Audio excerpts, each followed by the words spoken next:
Cracking. Well, good morning, Peter. It's fantastic to have you come and join me for a wee chat about all things music. And you certainly know a lot about all things music. I must say, we'll get the blushes out of the way right from the start and say that you've always been a hero of mine ever since we first met, and even before that. I think I got some of your music. So many thanks for joining us. Do you want to just briefly explain how we did first meet up in Aberdeen 30 odd years ago? Yeah, I'd been asked if I could put on a music festival. Yep. It was mostly going to be, a Scottish bias, but I'd suggested that what we should do is have a more Catholic approach, put in some maybe original accordion pieces, or what you would loosely describe as sort of classical type of pieces. Yes. And, I'd got your name from this guy down south. He'd given me, I knew who I wanted for the Scottish adjudicators, but I wanted you because, someone had recommended you, and I got in contact with you, and fortunately you were available. So yep. You came up on this Saturday. I think it was either 89 or 90. Yeah. Yes. It went good. It was a good thing. The only thing I was disappointed in is I've always played in the evenings, right? As a musician, especially at weekends, so I couldn't be there for the concert at night. Aye. But that was the only thing I missed. But I really liked your adjudications and your summing up and that kind of thing. It was very, very, very pertinent. It was really good. So that was the first time we met.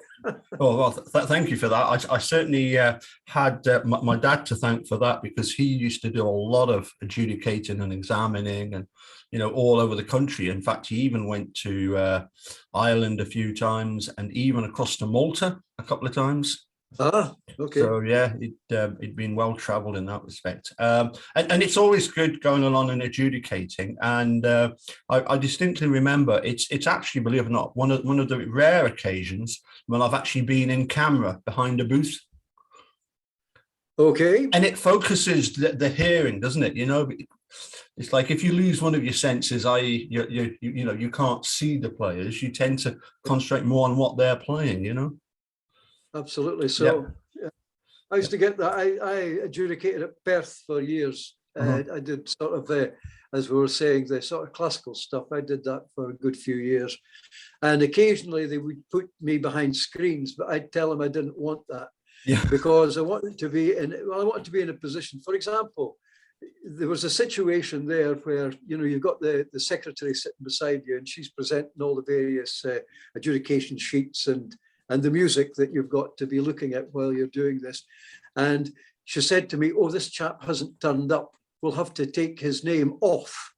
And I didn't want that. I said, this laddie has probably been practicing this piece for about 6 months, these two pieces, and we can't possibly say he's not getting allowed to play. So what I'd like you to do is shuffle the order. So she did that. And so therefore I was able to just tell, I'd say to the hall manager, "Could you put the next person on?" This kind of thing.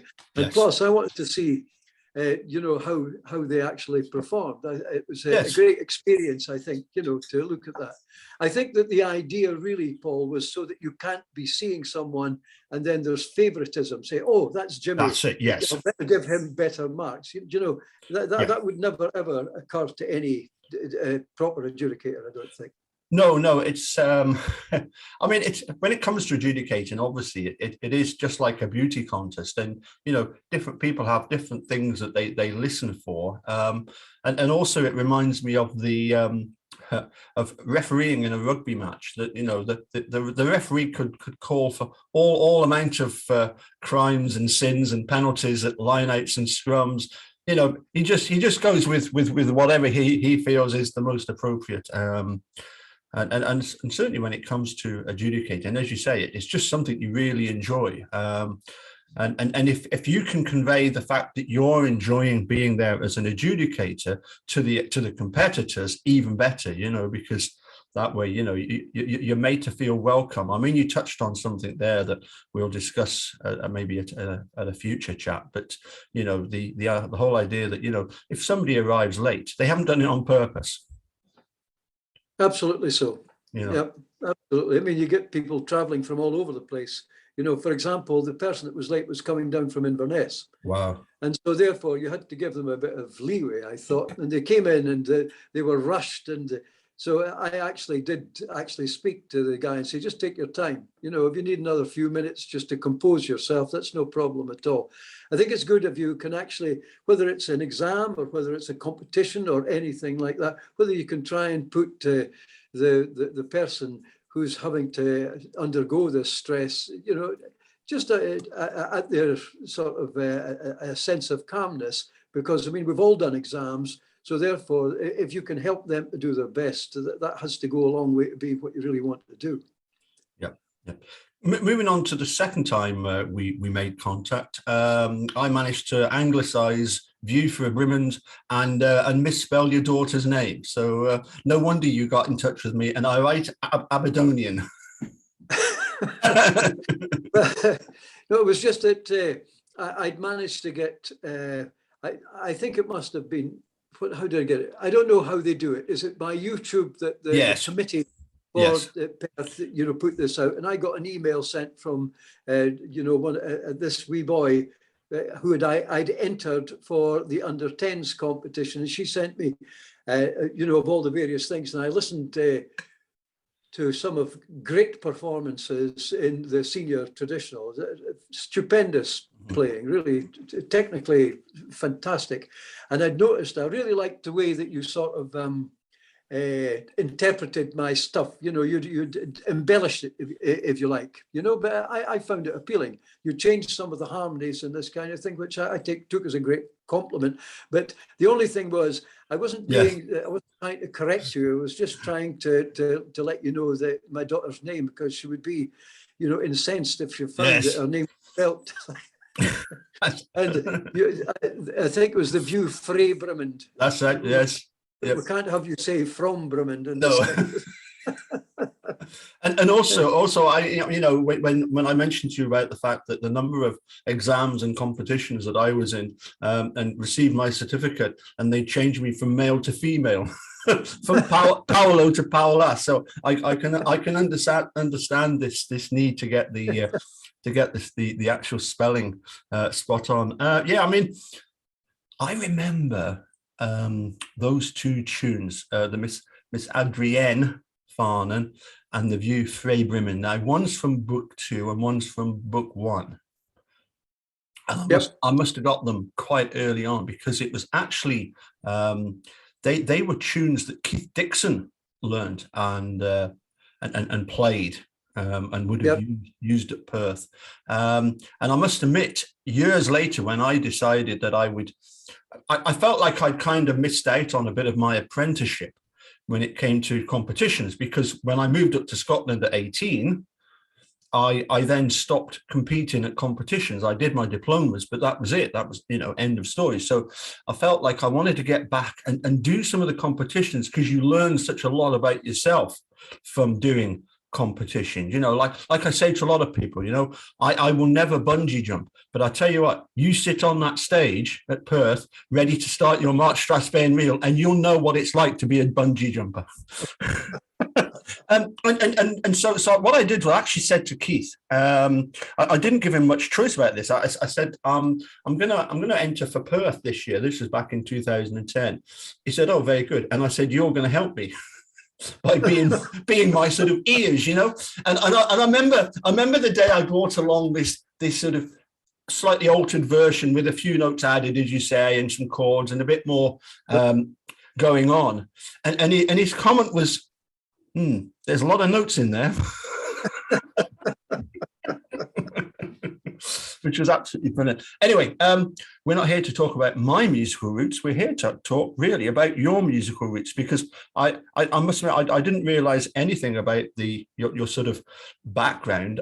I mean, for me, as I say, the fact, let's just put it out there, the fact that you actually wrote those 2 books of music, and they are some of the most famous competition tunes out there, comparable to the Scott Skinner stuff.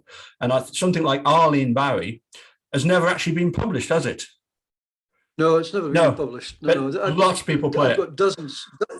I've Mhm. got dozens of tunes that haven't been published, you Yeah. know, and it's my own fault actually, because I had these books done by Halstan Right. down in Buckinghamshire, I think it was, and I should have got the rest of the stuff that I've got lying about on bits of paper done ages ago. It's just sheer laziness, you know. And what I thought was, though, I'd use new technology, because I got an Apple Mac in the 90s. That was to write backing tracks Yeah. for a two-piece band that I was putting together. And I thought, now there are music packages going about. And what I want to do is to, you know, take out the middleman here Yes. and, you know, produce computer files and send them off to a printer and they'll do it. I tried it and it was too laborious, you know, and I eventually gave up doing that. But I did feed these tunes to my pupils. And as a result of them playing them at various competitions, I think that they were assimilated into Yes. the sort of larger sort of musical community. So there are a few tunes that have been going about that are not in my books. That's absolutely true, Paul. Well, I mean, maybe at some point you would be able to do like a third collection. Well, it's my intent, definitely, because, you know, they're just I think that some of them would be quite useful to people, you know. And I name, as you've noticed, an awful lot of these tunes after my children and my wife, and goodness knows that's just to keep in her good books, really, I suppose. But now it's a sign of your age. My blooming grandchildren now, you know. So it was all over ages ago, but it's certainly all over now. and so tell us a little bit about Peter Farnan growing up, first sort of introduction to music, your instruments, your tastes, stuff like that. Yeah, well, I was born into a very musical family. My dad, he was an operatic tenor. Wow. I don't mean that he actually sang in opera, but he had a voice that would have enabled him to sing in that. He eventually sang in local amateur operatic society stuff. Yes. They did all famous My Fair Ladies and all this kind of stuff, you know, and I can't bring them to mind at the moment, you know. I was going to say, maybe Guys and Dolls. And that, yeah, you know. Maybe Nessun Dorma. Well, no, he couldn't say. Well, right. Actually, he probably could sing that, but that wasn't in vogue back No. then. You know, not in the 50s and 60s when I was growing up. That only came in with the sort of the three tenors and that kind of thing. That was, I don't know if you'd agree with that, but you know, in actuality, it came really to the head when I think it was it Paul Gascoigne or something like that was sent off in a football match, and that was one of the tunes that was going around at the time, and that became a big hit because of that. Maybe I don't know. It could have been. It could have been, but anyway, that's the kind of thing. My big sister, she was a leading lady in many of the amateur operatic things. A quick story here. She actually took over learning the lead in a show. At a week's notice, this poor girl had been diagnosed with cancer. Dear. And she worked, you know, sort of 24 hours a day with the producer, and ended up doing the whole show and never missing a line or a note, you know. So that was how good she was. And she also played cello and piano. My brother, he was multi-instrumental. He played piano, trombone, tin whistle. My wee sister, she wrestled with the violin for about 18 months, and it eventually got the better of her. But she sang with a folk group. She had a bonny voice, you know, really a lovely singer. So I had a really good upbringing. I missed out in most of the pop stuff in the 50s, because anytime I woke up, there would always be songs from shows going off on an LP, because either my mum and dad were learning things for shows, or my big sister was learning some, or my brother was learning, you know. So I got that kind of stuff. I didn't get the sort of Tommy Steele stuff and Cliff Richard stuff, although I did hear it on the radio. But the biggest awakening to me, apart from my accordion and that, was hearing a recording by Chuck Berry, Sweet Little 16. Yeah. I think that was about 1958. I heard that, and that I just blew me away. It was really absolutely fantastic, and that had a big influence, coming up after that. But I had Perthes disease of the hip when I was young, and I was in the Bridge of Erne Hospital for a couple of years. And when I came out, my muscles had dystrophied because I was on traction. I was on traction with my legs extended, and I couldn't sort of play football in that. So my dad bought me an accordion, and he wanted his best pal in the 30s, a guy called Jim Money. Jim was his, they were motorbike guys, they would be sort of the Marlon Brandos of the 30s, and they used to have the big gauntlets and this kind of thing, and they used to go all over the place on the bikes. But Jim was a great accordion player. That was his great love. He was a great accordion player, and he was given lessons by a guy called Louis Cabrelli. I think I'd mentioned that to you before, Paul, who was a sort of world famous box player from Dundee. In addition to teaching Jim Money, he also taught a guy called Davy Donaldson, who was John Hubin's teacher. Famous John Hubin, so he was very selective, Louis Cabrelli, but he gave lessons. And that actually fed over into Jim Money, because Jim Money would only take one person at a time. So when my father asked him to teach me, he said no, because he already had a girl called Muriel Boyle he was teaching. And then he went on to teach a guy called Jimmy Hunter. So he didn't teach me until I was 12, but in the meantime, I was taught by Hilda Taylor, who was a very good teacher. In fact, just about everybody in Dundee used to go to Hilda Taylor at the time. And she was very, very good, gave me a terrific grounding. But Jim Money, he started teaching me, and he'd lived in Canada. He used to make surgical boots and that kind of thing. And he lived over in Canada for a while. And the point I'm making is he had access to American publications. And he had arrangements done by Gallerini and Magnante, Giero, Frazzini, of course, and Charles Nunzio. So he started teaching me all that stuff. And the first tune he taught me was, it was an arrangement of two guitars, and that was Pietro Giero arrangement. And that was a sort of a real, that was a bad introduction to the accordion, because one of the very difficult things in there for me was bellow shake. And he threw me straight in the deep end with a bellow shake here. I had to make sure I was going in the correct direction, out, in, out, instead of in, out, and all this kind of stuff, And that was difficult, but I think it was a kind of test too, Paul. I think he was wondering if I was up to it. He gave me an audition, of course. And I had to sing and all this kind of thing, because he had to make sure that it was going to be worth his while. He was very, very pernickety about who he took on. Anyway, he started teaching me this, and he had three main elements that he wanted to do, Paul. He wanted to teach me that style, sort of transcriptions of Bach, and I got the Prelude in C sharp minor arrangement, and also Tollefson stuff. Absolutely terrific. And the Tollefson stuff, I know I'm rambling at the moment. I'll come back to the three main elements, but the Tollefson stuff was interesting too, because my father worked in NCR, and a guy working alongside him was a guy called Willie Grogan. Now, he was a Continental Chromatic 5-row player, and I think he used to play second box with Shand for a while. But anyway, he gave my father, as soon as he knew I was playing, he gave my father 78 of Tollefson. That was his great hero. And I learned all of the Tollefson ones that I got, Hesricati and Invitation to the Dance, the Horace Staccato, Second Hungarian Rhapsody, all these kind of things, And another silly little saga was the first time I met Willie Grogan. My father took me to meet him, and I took my accordion along. And who should be sitting there? But I didn't know this guy. It was Jimmy Shand's son.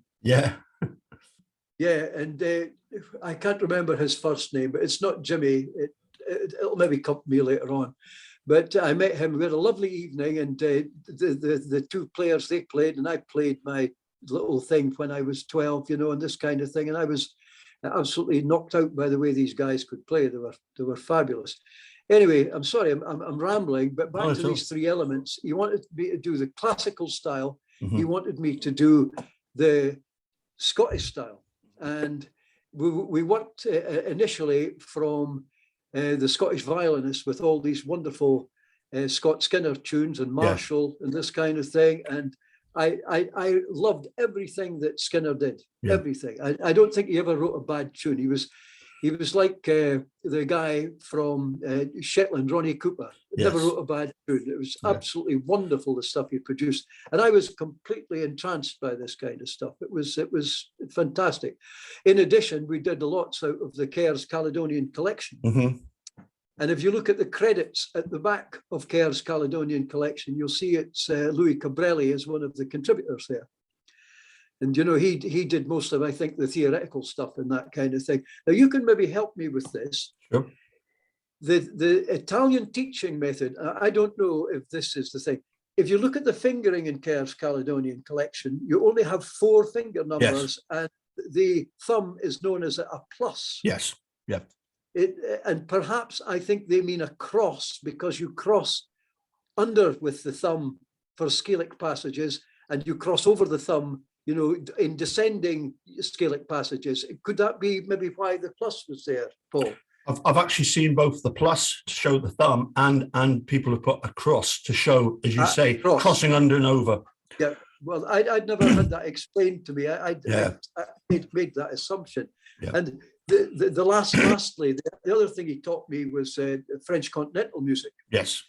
He managed to get Boucher Publications, you know, from Paris, from the publishing house there. Exactly. Steel Musette was one of the tunes there, and you got all these various things. So that was my background in playing from with Jim Money, you know. Lovely. Yep. And I went on to do competitions and that, and I was the junior champion in 60 and 61. That's the traditional champion. Yep. And I was the junior classical champion in 60 and 61 as well. Yep. I had one go at the senior Scottish when I was 16. I got through to the final, played like a dog, and came in 4th, and never went back. That was it. Because round about 16, I bought a bass guitar. Yes. That was about the time that the Beatles were coming out and all this thing. And what I wanted to do was to get on stage and sing with something around my neck. So I got a bass there because I was playing with this little pickup group and from school. And these guys, we used to do sort of functions, and we'd maybe do Scottish traditional stuff for the university dance club and this kind of thing. And we used to do social clubs, and we also used to do concerts for churches and that. We used to do that. We wouldn't charge anything for that kind of stuff, but then we started playing, you know, dances and that. And we used to get a few bob for that. So that was good fun. Yeah. Can I just ask you, just going back to your the first tune that Jim Money asked you to do that had the bellow shake in it. Having listened to Tollefson, did that help? Well, yes, it did. Tollefson has the best bellow shake technique I've ever heard. Yeah, well, he was absolutely fantastic at it. One of the tunes I did, I played this as my own choice. One of the years I won the junior classical, I did Invitation to the Waltz. Yes. And that's got lots and lots of bellow shake there. And you've got to be very, very precise that you're managing to keep the tempo, you know, really strict and that kind of thing. But as I said, I had a very good training doing all these kind of things from the age of 12.